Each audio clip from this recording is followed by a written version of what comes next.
Topic start करेंगे। उस topic का नाम है centre of mass and collision. Centre of मास के जो क्वेश्चन होंगे और जो कोलिजन टॉपिक के क्वेश्चन होंगे वो ज़्यादा फॉर्मूले पे बेस्ड होंगे और एक दो फॉर्मूले से सारे क्वेश्चन बनाए जा सकते हैं। तो टॉपिक है centre of mass and collision.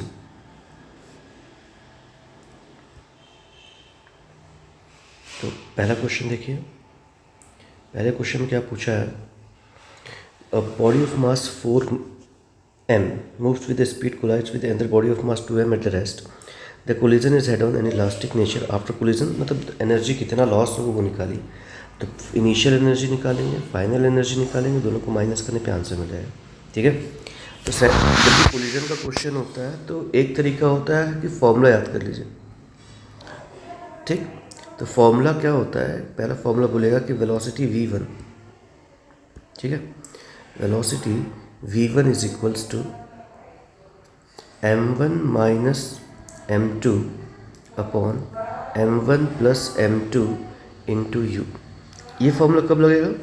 जब जो सेकेंड वाले की वेलोसिटी है वो जीरो हो तब। ठीक है। तो v1 की वैल्यू क्या आ जाएगी? m1 मतलब कितना, भारी वाले को मान लीजिए, तो 4m माइनस हल्का वाला 2m upon 4m plus 2m into you.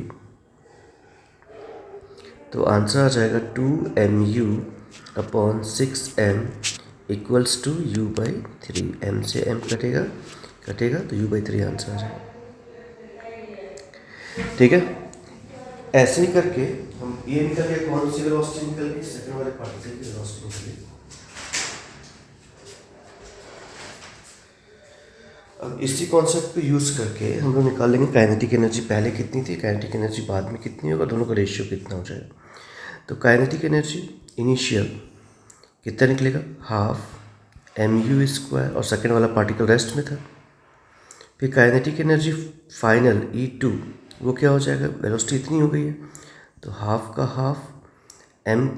ठीक है। मास कितना था ऑब्जेक्ट का? मास हो जाएगा 4m, तो यहाँ 4m ले लेते हैं। ये 4m इंटू u/3 का स्क्वायर, तो क्या हो जाएगा? हाफ का हाफ 4m u² अपॉन 9। अब चेंज इन काइनेटिक एनर्जी निकालना तो दोनों को माइनस कर देंगे। तो माइनस करेंगे तो हाफ दोनों में कॉमन है, 4m दोनों में कॉमन है, u² दोनों में कॉमन है, और बच जाएगा u1 माइनस 1/9 अपॉन। अब फ्रैक्शन निकालना। फ्रैक्शन का मतलब क्या होगा कि जो इनिशियल काइनेटिक एनर्जी से डिवाइड कर देते हैं। तो 1/2 4m u², इन दोनों को अगर डिवाइड करेंगे हम लोग तो आंसर क्या बचेगा? 8/9। तो ऑप्शन कौन सा सही लग रहा है? सेकेंड वाला। ठीक है। ठीक है। इसी क्वेश्चन को बनाने का एक कन्वेंशनल तरीका है जो फॉर्मूला बेस्ड नहीं होता है, और एक तरीका है फॉर्मूला बेस्ड। फॉर्मूला याद करने पर डायरेक्ट बन जाता है। क्वेश्चन नंबर 2 देखते हैं। अब इसमें क्या किया है कि क्वेश्चन सेम है लेकिन फॉर्म जो दिया हुआ वेक्टर फॉर्म दिया हुआ है। ठीक है। कि कोई ऑब्जेक्ट है जिसकी वेलोसिटी जो दी हुई, इनिशियल वेलोसिटी जो है वो v1 है मान लेते हैं, और उसकी या u1 है मान लेते हैं, और वेलोसिटी कितनी है? 20i plus 25j minus 12k। ठीक है। और ये जो होता है टूट जाता है दो भाग में। दो भाग में टूटने पर पहले वाले का मास हो जाएगा m1, वो मान लेते हैं कितना हो गया m, और m2 जो सेकंड वाले का मास होगा वो कितना हो जाएगा? 5m। तो टोटल मास कितना होगा? टोटल मास हो जाएगा 6m। ये टोटल मास निकल गया। ठीक है। अब इस वाले पार्टिकल की वेलोसिटी दी हुई है, इस वाले पार्टिकल की वेलोसिटी दी हुई है 100i plus 35j plus 8k, और पूछा इस वाले पार्टिकल की वेलोसिटी v क्या होगी, निकालिए। करना कुछ नहीं है, कंजर्वेशन ऑफ मोमेंटम लगाना है। कंजर्वेशन ऑफ मोमेंटम क्या बोलता है कि इनिशियल मोमेंटम बराबर फाइनल मोमेंटम। ठीक है। सिंपल क्वेश्चन है। तो इनिशियल मोमेंटम कितना हो जाएगा देखते हैं। इनिशियल मोमेंटम हो जाएगा, मास हो गया 6m, वेलोसिटी हो गई 20i plus 25j minus 12K is equals to final momentum m into 100I plus 35J plus 8K और plus 5m into velocity v। ये v निकालना, सिर्फ साइड चेंज करने पे आंसर आ जाएगा। सब में m है, इस m को कैंसिल भी कर सकते हैं, ठीक है। अब कितना हो जाएगा ये 120I plus 150J minus 72K minus, अब इसका साइड चेंज करेंगे तो 100I प्लस 35J और माइनस 8K हो जाएगा। ये निकल जाएगा 5V की वैल्यू। तो जो V निकलेगा इसको माइनस करके डिवाइड करना पड़ेगा 5 से, तो आंसर आ जाएगा 4I plus 23J minus 16। Simply divide करने पे आंसर आ जाएगा। तो कौन सा ऑप्शन सही दिख रहा है? इसका ऑप्शन नंबर पहला, ठीक है। नेक्स्ट क्वेश्चन देखते हैं। ये क्वेश्चन नंबर 2 हो गया। क्वेश्चन नंबर 3 ट्राई करते हैं। क्वेश्चन नंबर 3 में बोला है particle of mass 5m suddenly breaks into 3 fragments, 2 fragment of mass m each moving with mutual, ठीक है। जैसे एक मास था और वो जो था वो 3 भाग में टूट गया, तो एक मास m, एक मास दूसरा मास m, दोनों एक दूसरे के परपेंडिकुलर हैं, ठीक है। और इसकी वेलोसिटी भी v है, इसकी वेलोसिटी भी v है, ठीक है। और एक पार्टिकल जो बचेगा इसमें से, ये जो पार्टिकल है m निकल गया, 5m में से ये बच गया 3m। अब इसकी वेलोसिटी मान लेते हैं कि ये v1 है। तो क्वेश्चन है कि energy release during this process कितना होगा, एनर्जी की वैल्यू निकालनी है, ठीक है। तो तीनों कैसे होगा, आपस में दो परपेंडिकुलर वेक्टर है और एक का डायरेक्शन अभी अननोन है हम लोग। तो अगर जब तक ये वेलोसिटी v1 नहीं मिलेगा तब तक काइनेटिक एनर्जी नहीं निकाल सकते टोटल। सिंपल क्वेश्चन है। इसका काइनेटिक एनर्जी हाफ mv², इसका काइनेटिक एनर्जी हाफ mv², इसका एनर्जी हाफ 3m/v², v1²। पर v1 नहीं पता तो v1 निकालने का जुगाड़ देखते हैं, ठीक है। स्टार्ट करते हैं क्वेश्चन को। तो मान लेते हैं कि इसके डायरेक्शन को बोल दिया आई कैप और ऊपर जा रहा है इसलिए इसके डायरेक्शन को बोल दिया जे कैप। तो कंक्लूजन निकलेगा अपने पास, कंजर्वेशन मोमेंटम क्या बोलेगा कि m into v i plus m into v j plus 3m into v1 is equals to 0। Initially rest पे था बॉडी, तो टोटल मोमेंटम की वैल्यू कितनी हो गई 0। इस हिसाब से देखें अगर हम लोग तो m कैंसिल हो जाएगा, v की वैल्यू क्या निकलेगी, v1 की वैल्यू निकलेगी, साइड चेंज कर देते हैं वहाँ पर, v कॉमन हो जाएगा, निकलेगा माइनस आई माइनस जे।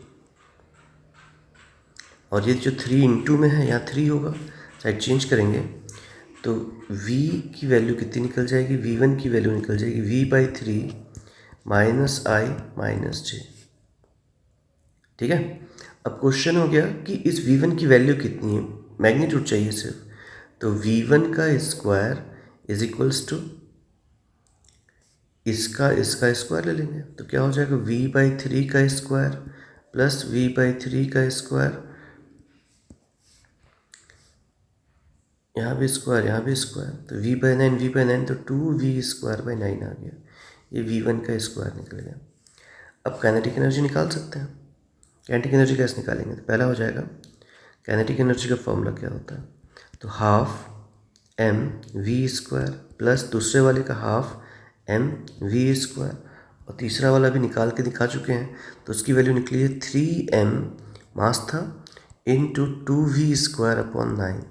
ये कैंसिल आउट हो गया, बचा 3, ऐड करने पे आंसर, ये हाफ छूट गया यहाँ पर, ठीक है।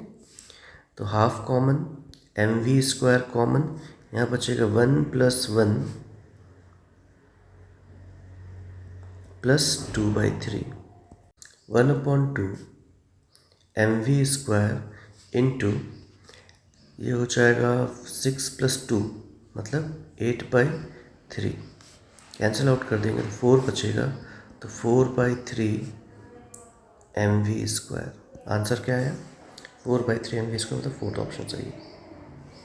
ठीक है। नेक्स्ट क्वेश्चन है सेंटर ऑफ मास का। 5 kg एक मास दिया हुआ है, क्वेश्चन नंबर 4। 5 kg एक मास दिया हुआ है और एक 10 kg मास दिया हुआ है,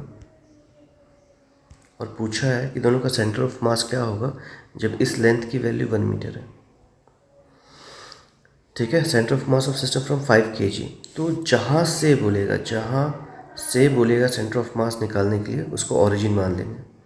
अगर उसको ओरिजिन मानते हैं तो इस पॉइंट का नाम क्या हो जाएगा? 0, या 0 0 कह सकते हैं।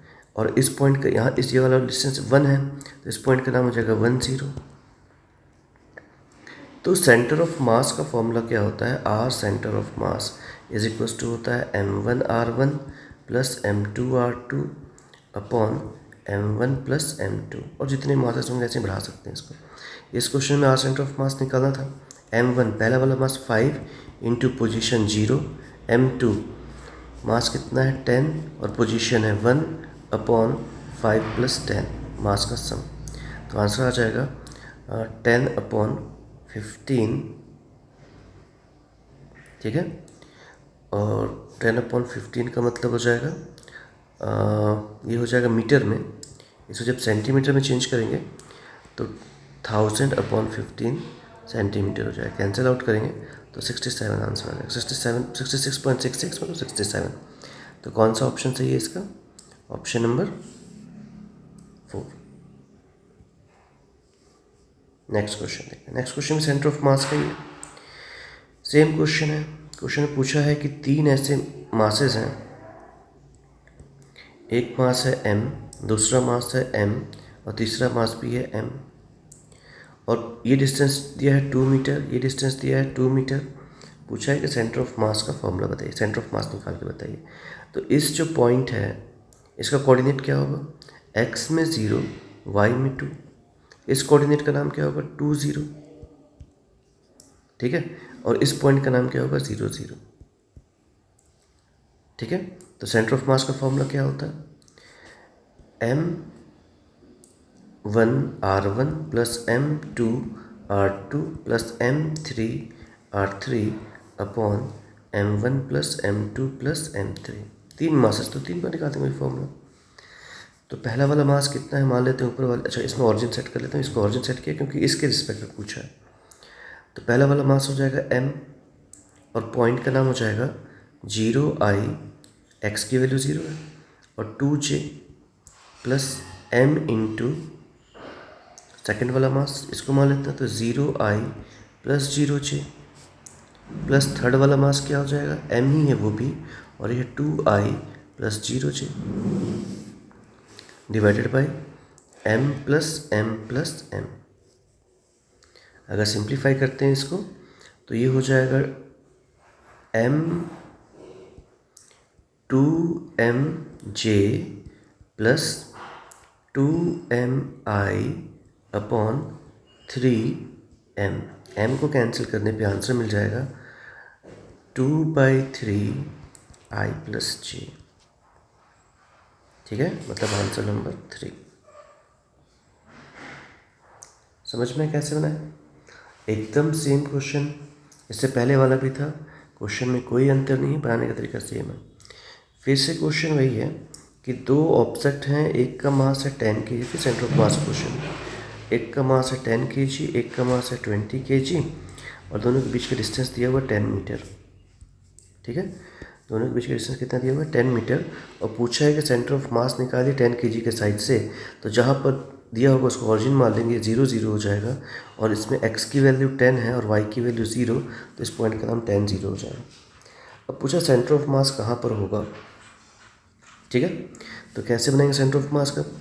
2 मासेस हैं, तो m1r1 plus m2r2 upon m1 plus m2, ये r सेंटर ऑफ मास निकल जाएगा। तो m1 पहले वाले का मास कितना दिया हुआ है? 10 इंटू 0 प्लस m2 यानी दूसरे वाले का मास कितना दिया हुआ 20 इंटू 10 अपॉन पहला मास 10 दूसरा मास 20 इक्वल्स टू 200 अपॉन 30। 0 0 कैंसिल कर दिए, जो बच जाएगा वो आंसर 20/3 आंसर। तो आंसर नंबर पहला। नेक्स्ट क्वेश्चन देखते हैं, क्वेश्चन नंबर 7। क्वेश्चन नंबर 7 में बोलता है कि एक सेल है, मास m इनिशियली रेस्ट पे था, एक 3 फ्रेगमेंट में टूटता है, having mass 2m 2 into 2 2 2 and 1 की रेशियो में। If the fragment have equal mass of flying mutually perpendicular. ऊपर में क्वेश्चन बनाया सेम ऐसा perpendicular. Speed of the third lighter fragment क्या होगा। तो हम लोग के पास क्या हो गया कि मान लेते हैं कि एक ऑब्जेक्ट था रेस्ट पे इनिशियली, ये 3 फ्रेगमेंट में टूटा, एक चला गया ऊपर की ओर, इसका मास ले लेते हैं 2m, एक चला गया इस साइड पे जिसका मास हो जाएगा 2m, और एक जिसका मास डिफरेंट है उसको मान लेते हैं कि इससे चला गया। ठीक है, यहाँ तक हो गया। अब इसके बाद क्या होगा कि जो इसकी वेलोसिटी है वो दी हुई है या v, इसकी वेलोसिटी भी क्या दी हुई है v, इसका वेलोसिटी मान लेता हूँ v1 की वैल्यू निकालनी। सेम जैसे पिछले बार बनाया था एकदम सेम वैसे ही बनेगा। कंडीशन क्या लगेगा बताइए इसमें कि कंजर्वेशन ऑफ मोमेंटम लगा देंगे। इनिशियली रेस्ट पे था तो इनिशियल मोमेंटम 0, फाइनल मोमेंटम कितना निकल जाएगा 2m, v ये ऊपर जा रहा है तो j प्लस 2m, ये राइट जा रहा है तो i plus m into v3 या v1, जो वेलोसिटी v1 मान ली है उसको। ठीक है, साइड चेंज करेंगे तो m into v1 equals to -2m vj -2m vi। m से m कैंसिल आउट हो गया, ये m इस m से कैंसिल आउट हो गया, 2 सब में कॉमन हो जाएगा। या तो डायरेक्टली निकाल सकते हैं कि v1 की जो वैल्यू निकलेगी वो निकलेगी √2v का स्क्वायर, 2 और v का स्क्वायर, और यहाँ पर 2 और v का स्क्वायर, 2v का स्क्वायर। तो ये हो जाएगा 2v स्क्वायर बाहर आ जाएगा और 1 + 1 बचेगा तो 2v बाहर आएगा, तो 2v और ये √2, दैट इज v1 की वैल्यू निकलेगी 2√2v। इसका आंसर कौन सा हो जाएगा, ऑप्शन नंबर 2। एसेसन रीजन है। क्वेश्चन पूछा है कि एक फायर क्रैकर जो है वो हवा में टूटता है तो वो ये फायर क्रैकर जो था इसके सारे पार्टिकल इसी पाथ में ट्रैवल करेंगे ऐसा। ठीक है, पहला स्टेटमेंट ये दिया हुआ है। और रीजन में लिखा हुआ है कि explosion occurs due to internal force due to and no external force act on the particle. मतलब इसमें रीजन में लिखा हुआ है कि ये फायर क्रैकर जो होता है वो एक्सप्लोड होता है इंटरनल फोर्स की वजह से, कोई एक्सटर्नल फोर्स नहीं लग रहा होता। ठीक है, सेकंड स्टेटमेंट तो सही है, फर्स्ट स्टेटमेंट गलत है क्योंकि सारे पार्टिकल इसी पाथ में नहीं जाएंगे, सेंटर ऑफ मास जो होगा वो इसी पाथ में जाएगा, सारे पार्टिकल सारे पॉसिबल डायरेक्शन में स्कैटर्ड हो जाएंगे। तो ऑप्शन नंबर 4। 9th क्वेश्चन है, bullet of mass m hits a block of mass m elastically, elastic collision हो रहा है और पूछा है कि इसमें ट्रांसफर ऑफ एन ब्लॉक का मास दिया है कैपिटल M और बुलेट का मास दिया है स्मॉल m। अब बोलते हैं transfer of energy maximum. Transfer of energy maximum कब होगा पूछा है, कॉमन सेंस है कि जब बुलेट का मास ज़्यादा हो तब ज़्यादा ट्रांसफर ऑफ एनर्जी हो जाएगा। ठीक है, ऑप्शन सी मतलब। नेक्स्ट क्वेश्चन देखते हैं। 2 particles A and B initially at rest move towards each other mutual force of attraction at an instant, ठीक है, towards each other at an instant when the speed A and V have speed P 3v, the speed of center of mass। Common सा question है। ठीक है, 2 masses हो गए A और B, शुरू में रेस्ट पे थे और एक दूसरे के पास अब मूव कर रहे हैं तो सेंटर ऑफ मास का पोजीशन सेम रहता है, सेंटर ऑफ मास में कोई चेंज नहीं आएगा। तो जब सेंटर ऑफ मास का पोजीशन सेम है तो सेंटर ऑफ मास की वेलोसिटी कितनी होगी, 0 हो जाएगी। तो आंसर होगा सेकेंड वाला, आंसर हो जाएगा 2। ठीक है, तो ये इस चैप्टर का MCQs कंप्लीट हो चुके हैं। इसके बाद अगर आप लोग को इस टेस्ट को प्रैक्टिस करना होगा तो लिंक के डिस्क्रिप्शन में इस टेस्ट का लिंक डला हुआ है, आप उसको क्लिक करके इस टेस्ट को जितने बार चाहें उतने बार प्रैक्टिस कर सकते हैं।